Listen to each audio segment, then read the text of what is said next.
Welcome back to my channel new knowledge hub.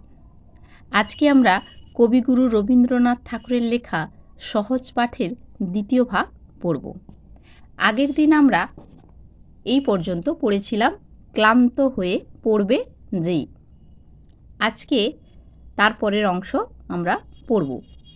দেখো, এরপরে রয়েছে একটা ছড়া।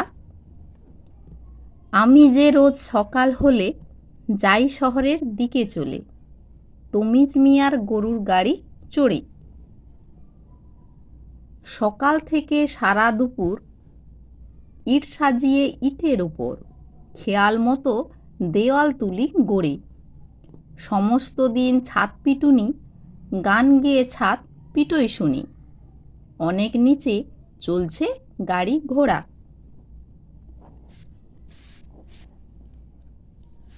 বাসনওয়ালা থালা বাজায়, সুর করে ওই হাঁক দিয়ে যায়। আতাওয়ালা নিয়ে ফলের ঝোড়া। 4:30 বেজে ওঠে, ছেলেরা সব বাসায় ছুটে। হো হো করে উড়িয়ে দিয়ে ধুলো।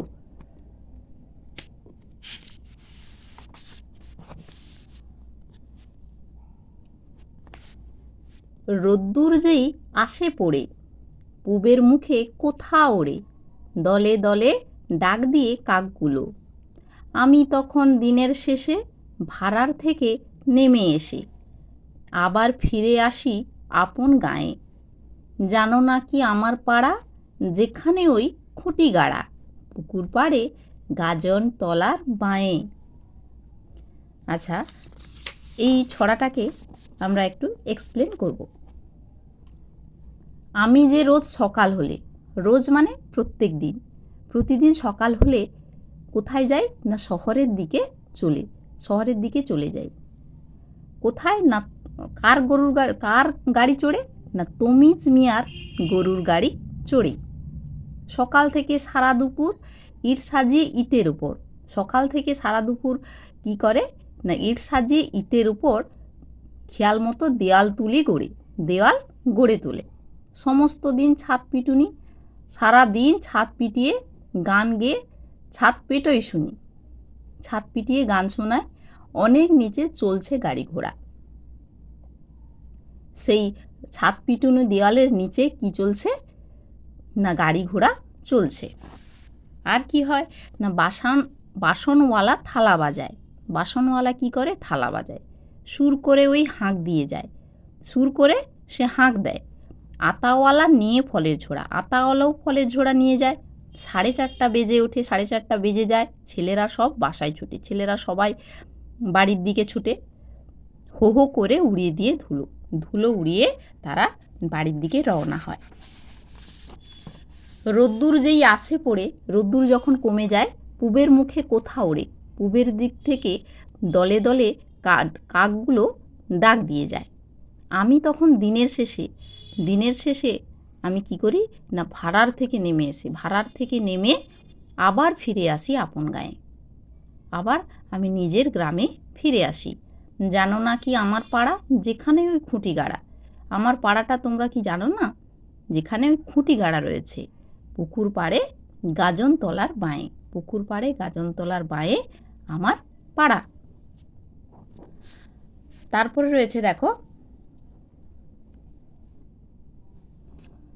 আরমানি গির্জের কাছে আপিস, যাওয়া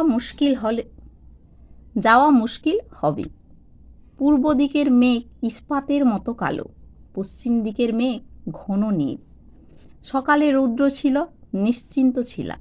দেখতে দেখতে বিস্তর মেঘ জমেছে। বাদলা বেশিক্ষণ স্থায়ী না হলে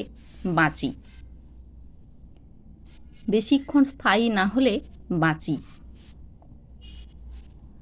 শরীরটা অসুস্থ আছে, মাথা ধরেছে, স্থির হয়ে থাকতে পারছি না।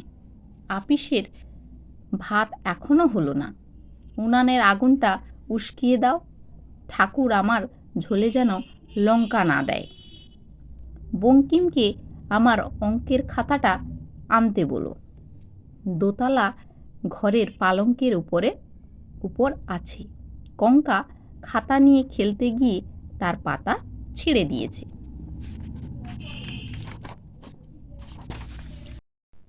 আচ্ছা, এটাকে আমরা একটু এক্সপ্লেন করে নিই। কি বলেছে না, আরমানি গির্জের কাছে আপিস।